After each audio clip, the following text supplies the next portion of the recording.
Now, when I say Matthew McConaughey, you say, Alright, alright, alright. those are the first three words McConaughey ever said on film, and since then, his performances have become truly iconic and quoted by many. From The Wolf of Wall Street and Interstellar to Dallas Buyers Club, Mud, and True Detective. You can tell this man had one hell of a career and interesting life.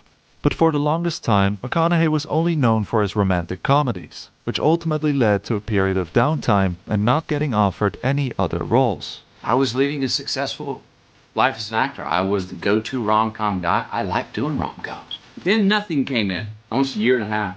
Was now shaking hands with the fact I may never work in Hollywood again. So in this video, we're gonna shine some light on the life and career of Matthew McConaughey and see how he went from the rom-com guy to making one of the greatest comebacks, now known as the McConaissance. But first, who is Matthew McConaughey? Matthew David McConaughey was born in a small town in Texas called Uvalde, where he lived together with his parents and two older brothers. He later moved to Longview, a booming oil town in East Texas where his dad worked in the gas industry. His upbringing in the Lone Star State became an integral part of his character, later becoming famous for his iconic way of speaking and rugged charm. It's his first day on Wall Street. Give him time.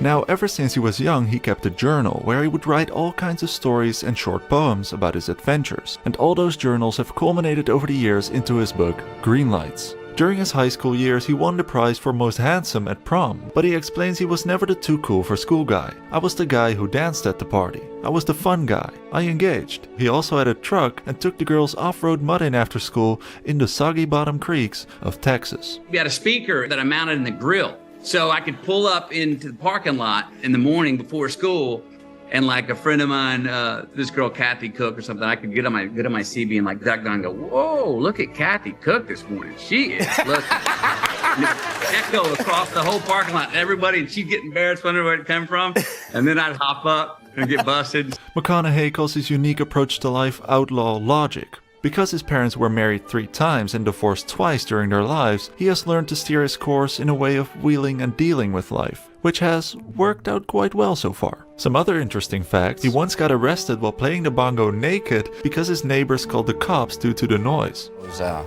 playing a little music,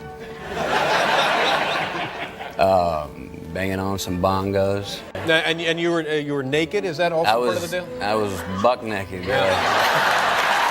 And lastly, there have been rumors that actor Woody Harrelson and Matthew McConaughey, who were co-stars in True Detective, are actually long-lost brothers. His mom had a relationship with my dad right around the time he was conceived. That seems like a big coincidence. People have been looking at these photos and going, yeah, I'll buy it. I'll buy half-brother. Now, Matthew didn't always want to become an actor. He had been groomed to become the family's lawyer, but in college, he started having doubts about his plans. And when he told his dad he was skipping law school to go to film school, this is what he responded. I quote, "Well, if that's what you want to do, son, don't half-ass it."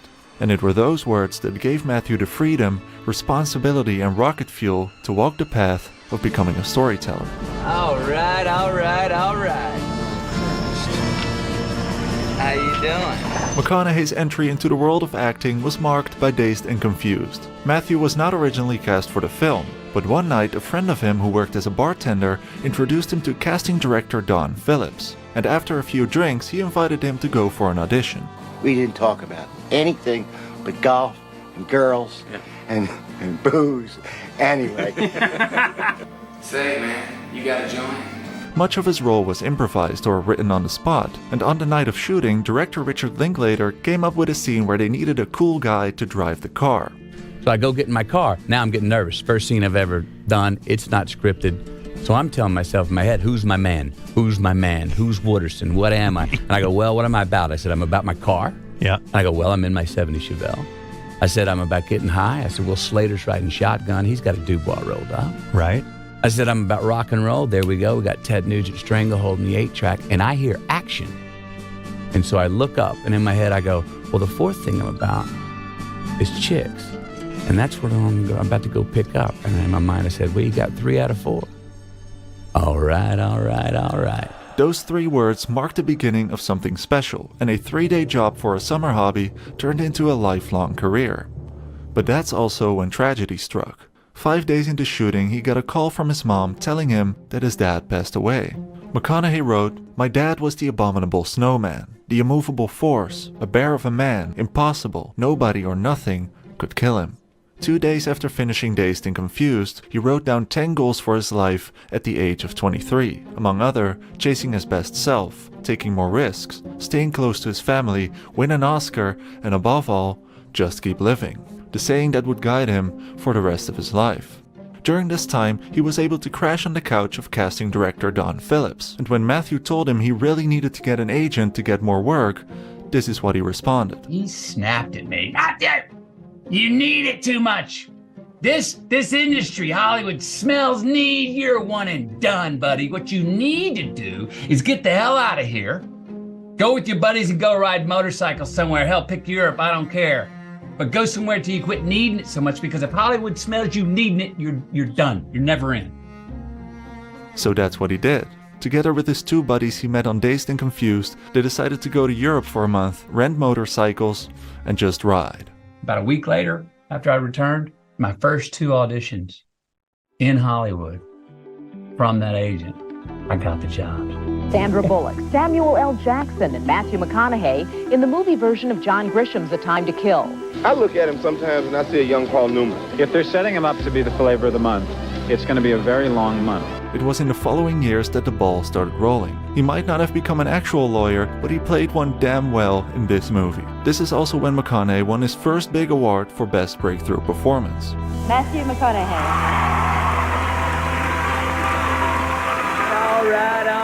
All right. Damn glad you got your eye on me. Just keep living, man. It was after this movie that he started struggling with his newfound fame.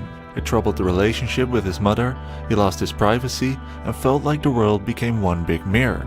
In his book, he writes about having a dream of floating down the Amazon River. He felt the urge to escape the hustle and clear his mind, and so he decided to pack his bags and went on a 3-week solo trip to Peru. I have gone away many times on my own. I've learned to enjoy the solitude, not necessarily enjoy my company in the solitude, which usually the first 12 days, I do not enjoy my company.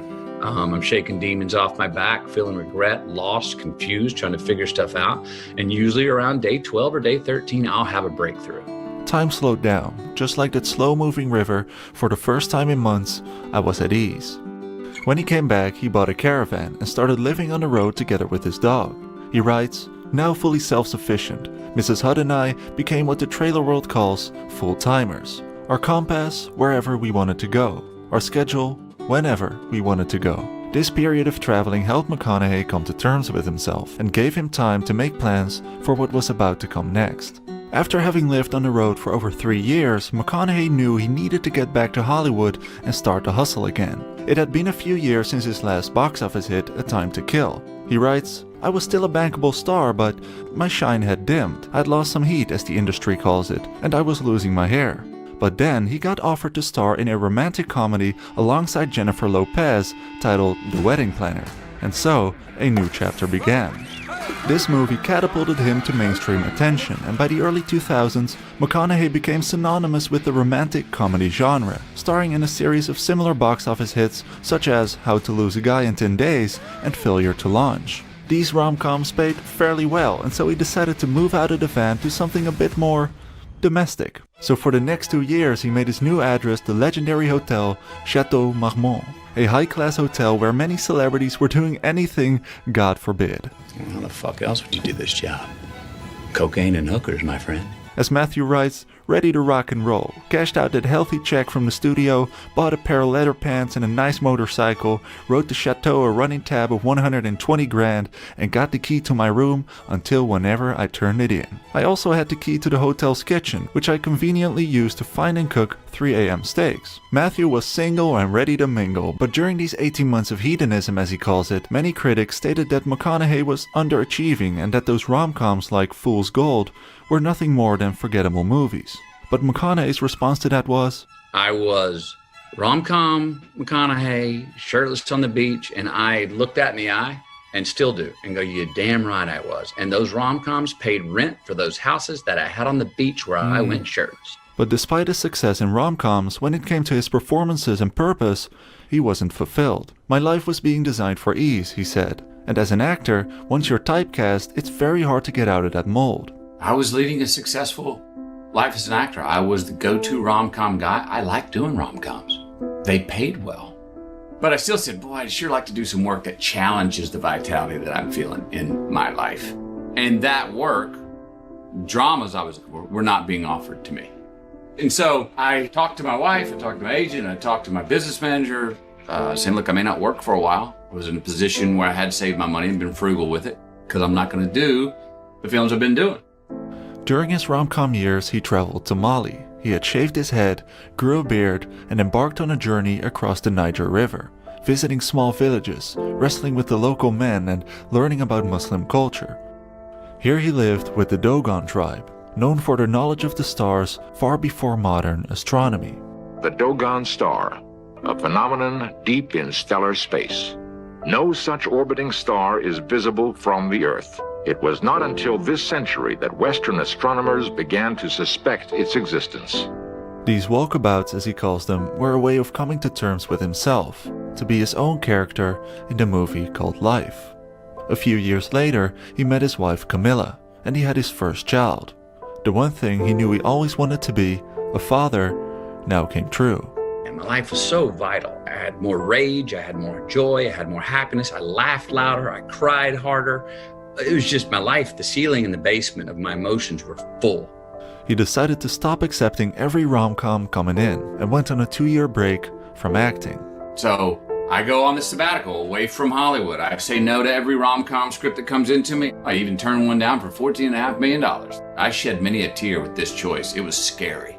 And trust me, my family, my brothers and mother and everybody thought I was out of my frickin' mind. And when the word got around Hollywood that I did that, I think part of Hollywood said, oh, all right, McConaughey's not bluffing. Okay, quit sending him romantic comedies. He's really not doing them.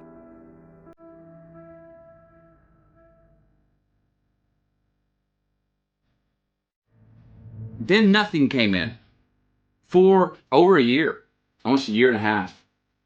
And I was now shaking hands with the fact I may never work in Hollywood again. And then as life happens, hello? Lincoln Lawyer, Killer Joe, Mud, Bernie, Magic Mike, True Detective, Dallas Buyers Club. All the things that I wanted just came to me and I just said, okay, here we go. What followed was a period of revival and renewed interest in McConaughey. As he writes, I was a rediscovery, and now it was time to invent. It was this transition from rom-coms to more challenging roles that later earned his status as one of Hollywood's most respected actors. The McConaughey we are getting now is more authentic, even if that reveals something more grimy. You got one chance to turn around and leave. He made his movies more personal, making Mud reminded him of his old treehouse, because like those boys, he also had a secret hideout, a place of wonder, danger, and dreams. Well, that's true for now, but you call me a bum again, I'm gonna teach you something about respect your daddy never did. And everything he had been mocked for, his shirtlessness and love of the ladies, came together to make a tragic figure in Magic Mike, one who flaunts these talents for dollar bills in a trashy nightclub. And for Dallas Buyers Club, he lost 50 pounds portraying a rodeo driver on the fringes of society, an outlaw who discovers he has AIDS. During award season, his new series True Detective was airing on TV, and as McConaughey describes it, it was the best advertisement money couldn't buy. You wonder ever you're a bad man? No, I don't wonder, Marty. The world needs bad men.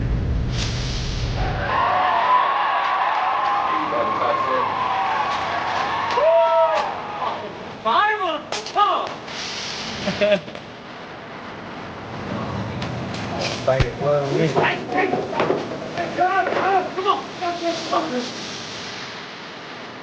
And the Oscar goes to Matthew McConaughey. Thank you. Thank you, thank you, thank you, thank you to the Academy for this.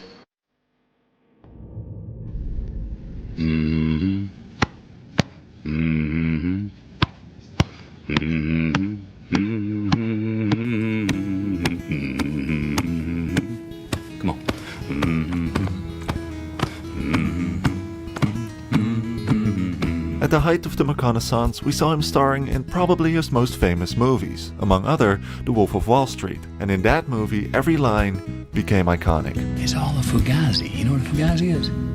We don't create shit. Those are rookie numbers in this racket. High frequencies. Bang, bang, bang. Digits. The chest beating and humming was all improvised. It was simply a way for McConaughey to relax and warm up his voice. You can see Leonardo looking at the crew like, what is he doing? I was doing it before takes, and then Leonardo had the idea of saying, why don't you put that in the scene? So I did. The Wolf of Wall Street perfectly portrays McConaughey's outlaw logic, the philosophy that made him a hustler. Work hard, play hard, following the rules until you're man enough to break them. 1 year later, he's starting Christopher Nolan's Interstellar, which is up there with some of the highest rated movies ever. About a father traveling to outer space to save mankind, but no matter how far away he is, the love for his family is universal. In recent years, he stole the show in his movie The Beach Bum, starring none other than Snoop Dogg. I think certain people in life are meant for each other. I think me and Matthew were meant for each other, and it's just... I agree. It's supposed to be. It's like bongs and bongos came together. McConaughey's character Moondog seems a lot like himself, goofy, wild, and a poet trying to finish his new novel. And right after the scene, I just feel like, man, I'm not sure that was prop. And I look over, and Snoop goes, yo, Moondog, that wasn't prop weed, that was Snoop weed. In hindsight, those years as the rom-com guy and taking time off was not a period of recognizing his limits as an actor. It was a deliberate choice to reap the benefits of fame, self-protection, and recharging of the batteries for a far more dangerous McConaughey. As he writes, it's all about catching those green lights and realizing that the yellows and reds eventually turn green. But there was one more thing McConaughey had on his list. After starring in all of these movies and putting so much effort into making these characters come alive, he felt like his life on screen had become more vivid than his life off screen. It was time to make a change, and so he began writing his book. Time to get rid of all the filters, make my life my favorite movie, live my favorite character, write my own script, direct my own story, and live my legacy now. Quit acting like me, be me. He started inspiring other people with his life story and set up a foundation for empowering high school students to make healthy choices for a better future. A foundation he titled Just Keep Living, named after his calm acceptance that everything will be alright. If there's anything I would tell my 15-year-old self, and I'm told that I've taken a lot of risks, I would say take more. When we're embarrassed of failing, we don't want to fail because the world looks at us and goes, na-na-na, boo-boo. I say, you know what? As far as I can tell, those people that go na-na-na, boo-boo when you fall down and fail, they're on the sidelines for a reason. They're on the sidelines. Any of us, whatever those things are, whatever it is we look up to, whatever it is we look forward to, and whoever it is we're chasing. To that I say amen. To that I say, all right, all right, all right. And to that I say, just keep living, huh? Thank you. The older you do get, the more rules are going to try to get you to follow. You just got to keep living, man. L-I-V-I-N.